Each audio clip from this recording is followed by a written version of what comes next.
Hey y'all, so today we're going to talk about My Dark Vanessa. This is a book that I listened to on audio and I was actually really surprised by it. It has a very somber feeling throughout the whole book. That atmosphere just really lingers with you.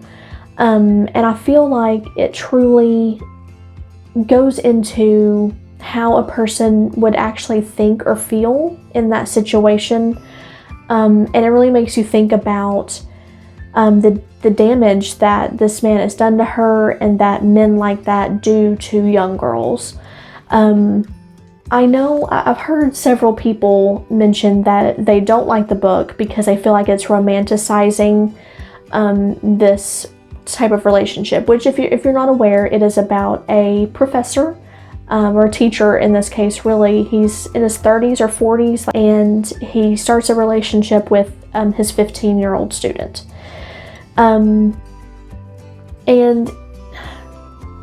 they say that the people that were complaining and saying they didn't like this book, they say that it's romanticizing this relationship, and I don't agree with that at all. I feel like if you're looking for it to romanticize it, that's just what you're wanting to see. I don't really know how else to word it, because for me, when you're really listening to the book, it's not the author isn't trying to romanticize these types of relationships. The character is romanticizing the relationship. You're hearing it from Vanessa's point of view. It's, first person, and you're hearing Vanessa's thoughts. At the time when she's 15 and going through this relationship, she's the one that's romanticizing it.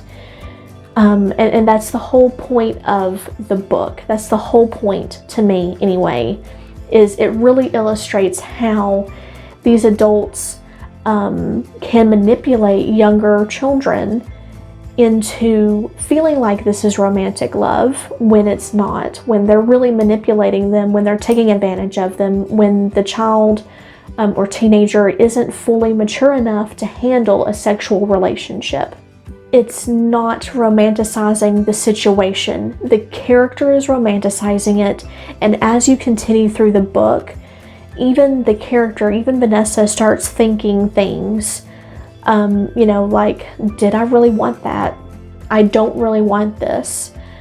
And it talks about her, you can kind of see her going through these motions, through these feelings about this relationship, and just her desperate desire to hold on to what she thought was romantic, and then growing up and realizing that it wasn't.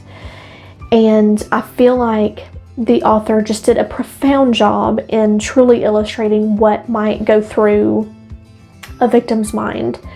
Of course, not every person that's gone through that situation would feel like Vanessa, because everyone is so different and everyone takes that kind of trauma differently, but it's very natural. And when you hear, like, when I've read other articles or other interviews about younger girls or even younger guys in these relationships with their teachers or a coach, and how they felt, like, it seems very similar to those interviews, and I feel like she did a great job. I don't want to go into too many spoilers. I feel like the synopsis of the book, it's not really, you're not going into it for the plot, because the plot isn't the main point. Like, you know what the plot is. You know that this professor has a romantic relationship with a student who's underage. And then the main story is coming from her thoughts, her life, and how she handles it. So I don't want to get too far into that. I don't really want to get into spoilers, because there's just, her thoughts and feelings aren't spoilers, that you can really just talk about. I feel like you really just need to kind of read it and experience it. It's kind of strange because the week that I was reading this, my own daughter turned 15, and it really made me stop and think about what I need to talk to her about. What does she think about things like this? I didn't read it with her I had thought about it, but I'm glad that I didn't. It's kind of graphic in some parts, so, you know, just be aware, take caution. But I really had to have a talk with her to make myself feel better, just to kind of make sure that she's safe. You know, we always have to have these hard conversations with our teenagers. But yeah, if you are really, especially if you're into, you know, the psychology, the characters' thoughts and things like that, I think this would be a really good book to listen to. And I personally, I don't feel like it romanticized it. I don't want to say that people who do feel that way are wrong. That's just not how I took it at all. If you feel like it romanticized it, I'm not going to tell you that you're wrong for thinking that way. I just don't agree.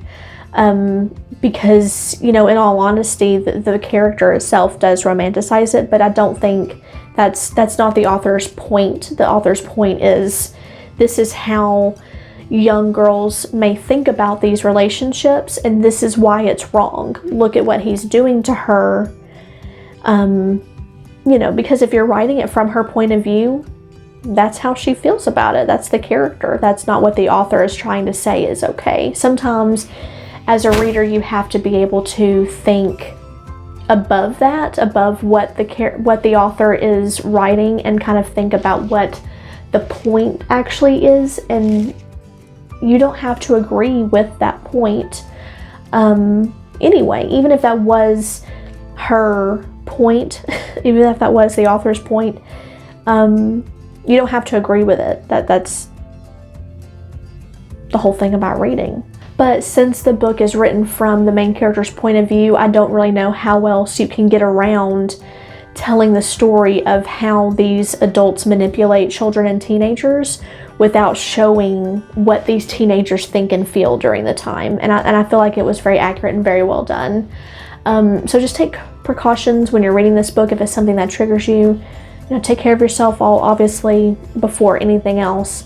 But let me know how you felt about the book if you've read it. Do you feel like the author romanticized it too much? How do you feel about the ending? Just let me know down in the comments, and y'all take care.